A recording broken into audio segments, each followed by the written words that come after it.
আসসালামু আলাইকুম। আজকে বৃষ্টির দিন হঠাৎ করে মন চাইলো বিরিয়ানি খাবো, তাই বাজার করে নিয়ে আসলাম।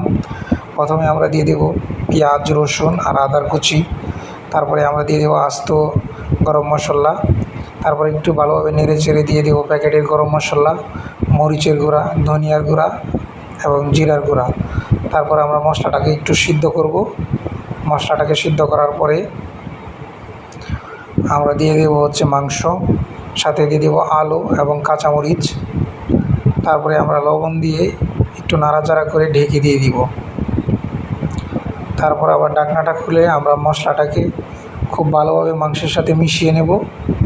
তারপরে আমরা দিয়ে দেব হাফ বিরিয়ানির মশলা, দই, টমেটোর সস এবং কালো গোলমরিচ, সাদা গোলমরিচ।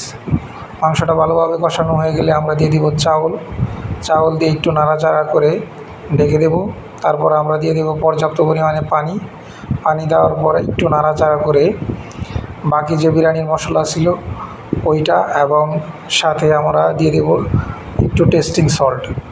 তারপর ভালোভাবে নেড়ে ঢেকে দেব। দেখেন মাশাআল্লাহ, ফাইনাল রেজাল্ট বিরিয়ানি কত সুন্দর হয়েছে, আলহামদুলিল্লাহ।